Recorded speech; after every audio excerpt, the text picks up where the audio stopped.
All right, hello everyone. Today is day one of working on clips for Machine Multiverse.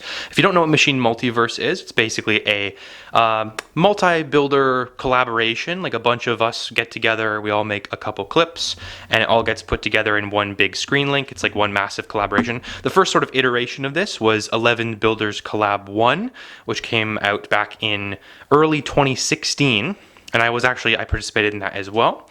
And Gabe's been running these sort of builder collab community events for quite a while now. This is the third installment of the Machine Multiverse series. This is actually only the second one I've participated in. I participated in the first Machine Multiverse with these these funny looking clips right here. But I ended up skipping year 2, which is unfortunate, but I'm back. I'm back and bolder than ever to make a couple of machine clips for Machine Multiverse year 3. And this first clip right here is all going to do with this corkscrew connects rod right here, which I got off eBay. It corkscrews through these little holes right here. And the goal is pretty simple. The goal is basically just to have a rotating track where the ball goes in, and then from its own weight, it'll start to spin and corkscrew around, and as it goes down, it'll eventually be able to latch onto the magnet. Very similar, actually, to a trick I made in Reactica 2022 that I just thought of now, a tricks track that spirals down a center rod. It's very similar, except this uses a corkscrew connects rod to do the deed. I still haven't figured out a good way to do the mechanism, so it's going to be a little tricky releasing this right now. But I'm going to try to see if I can get it to work. Let me see. Put this in here. Did not work at all. That's great. Let's try again, because it's fun to try again. And I still have to figure out how to get all the connections and stuff to work smoothly, but this might work. Nice. That looks like it worked. I also have a little shock absorber type thing down here to like slow it, or more like of a slower downer. I don't really know what a good word for this is. Lever with weight I have at the bottom that allows it to slow down because it builds up a lot of speed as it's corkscrewing down, because this thing weighs like 800,000 pounds of sheer machine force. One of the issues with this clip that I'm starting to notice now is that it requires a very tall height, which is fine. I mean, I have the materials to build tall now. I mean, I have these boxes and stuff like that as crates, but it's a little bit of a nuisance when it comes to a screen link, because it means that basically my entire clip is going to be elevated, which I guess is also fine, but it's going to be kind of weird. But maybe it'll look okay, because I have to do my transitions higher up. I mean, I could just do a view out of it from like way back here, and that would probably also work. I don't know.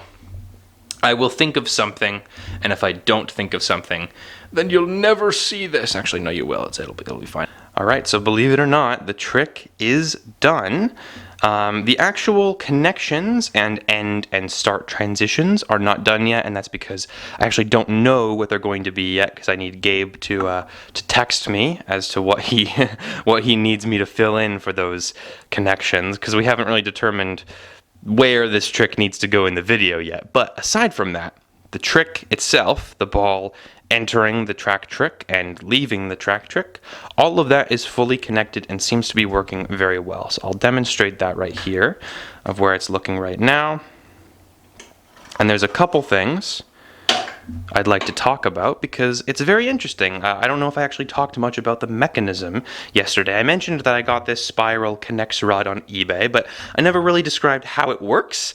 Basically, inside the holes of these little gray pieces right here, which may look unfamiliar, and that's because they are the adapters for this rod. There's 3 little prongs inside that are kind of shaped like boom, boom, boom around the circle, and that is what latches onto the spiral and allows the spiral to spiral down. Normally these pieces are supposed to spiral along the rod, but in this trick I'm using the rod as an actual sort of screw motion to screw downward and spiral downward into those connectors.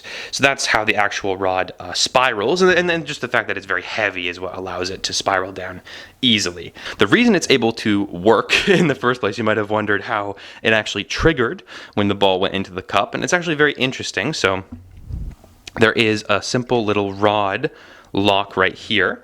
As it stands right now, the track itself will spiral down by itself without much help. If it's just dropped, the only thing that it's actually resting on its initial position is this rod right here. And this rod is wanting to be pulled back by this little lever here, and this off table or off block weight here is pulling it backwards, but it's being jammed in place initially.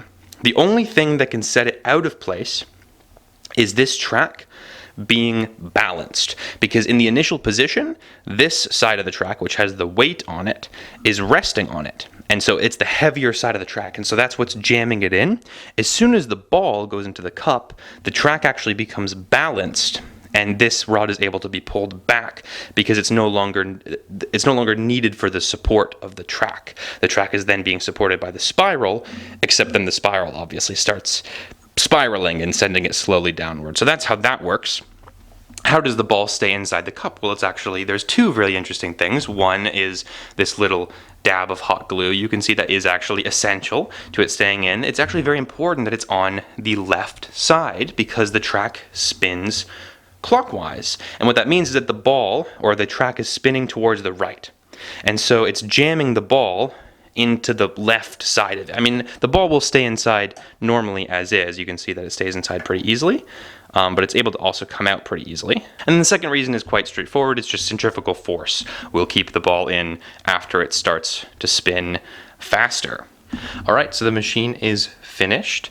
I added the connections, and I even added a little bit of a decoration thing. I guess I can talk about that first. I'm not 100% sure if I'm going to keep this or not. I probably will, but it's basically just this spiral little thing. It's like it's just a spiral cut out of paper, and then a wooden circle with paper around that. It is paper central, but it looks okay, and hopefully that will be a sort of representative for the corkscrew screwing downward. The actual connections are pretty simple, pretty self-explanatory. The starting connection is just an orange ball on a tricks track, and I just have it come right in to hit the lever that releases the initial ball. Pretty elevated for both of these end transitions and start transitions just because of the sheer height of the trick itself. And then the orange track output is just a little down elevator. The ball goes inside, and then it tips the track up to allow it to go down with enough weight from the ball. The ping pong ball can exit the clip. So it looks pretty good. Hopefully the testing phase goes well.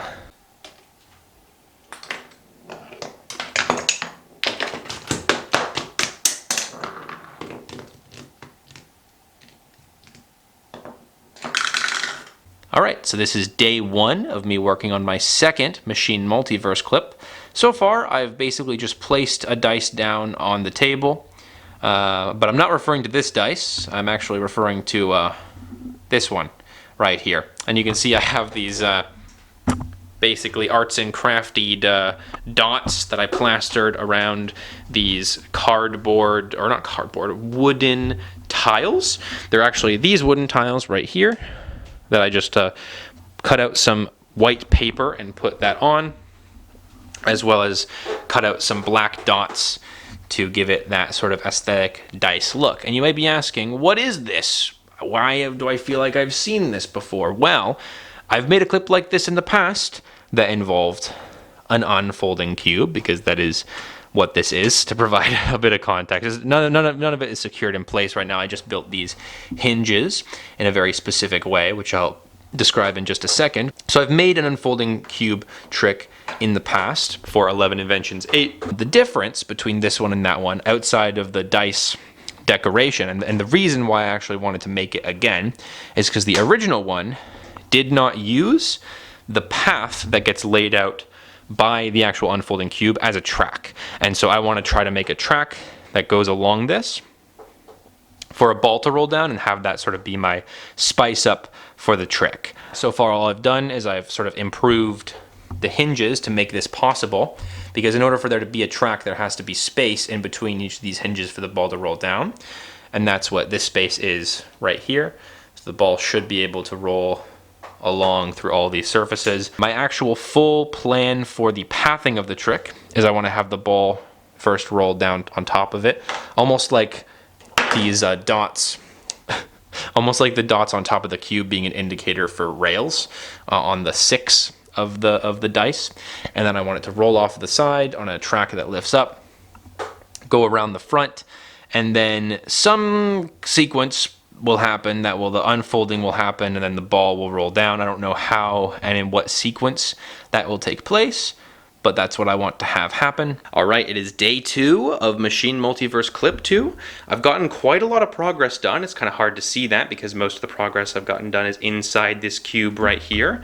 And honestly, I'll just start off by trying to demonstrate this. It'll probably fail, and obviously my hands are shaky and everything is crazy, but let's see if this works.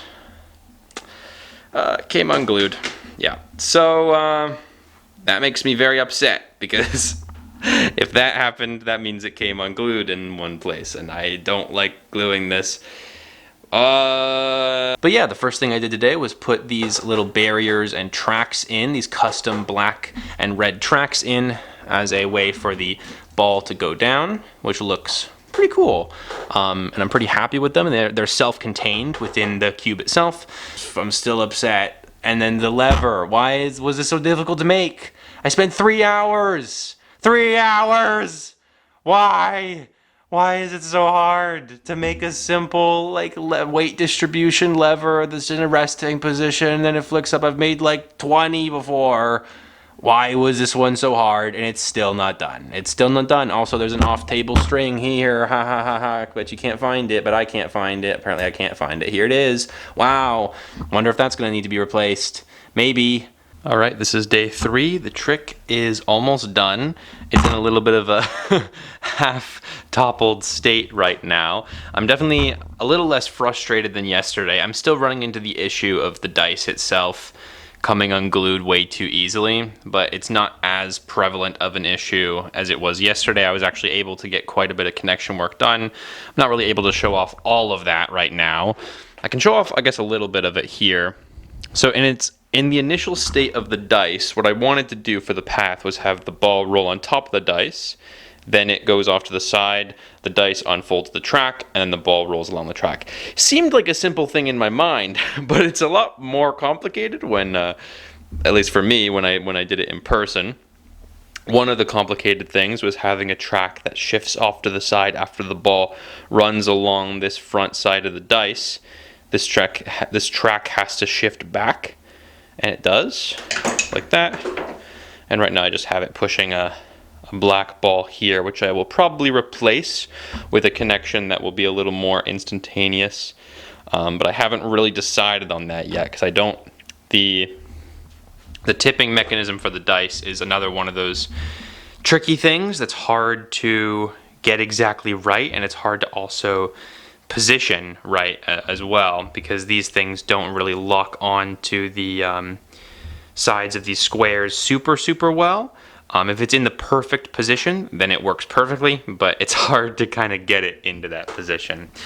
In terms of the connection for the dice finishing up and releasing the ball in its second phase, I actually can demonstrate that right now, so long as it doesn't break on me again. I have these little Domino Rally orange things in place to sort of transfer the path over to where it needs to go. So I can demonstrate that right here, which is a nice little satisfying way of getting the ball over to the path. As you can see, the path is not the most satisfying sometimes. It's a little inconsistent.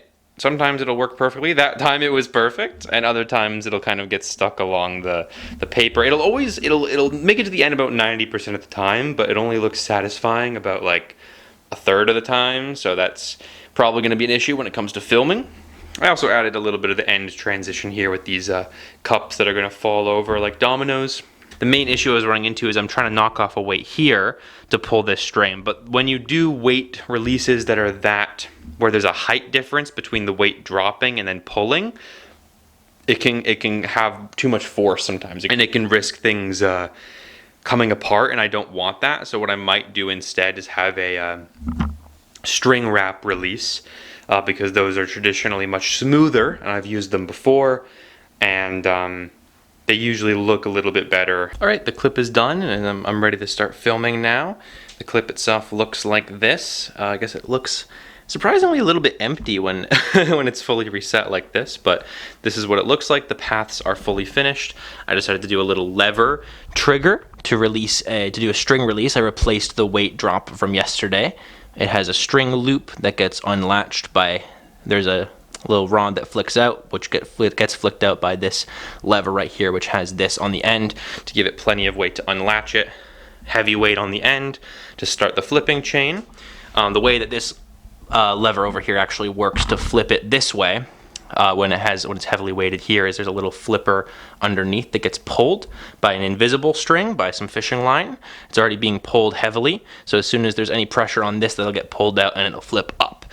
And that's pretty much everything that I've done. The start and end transitions are in, so hopefully all goes well.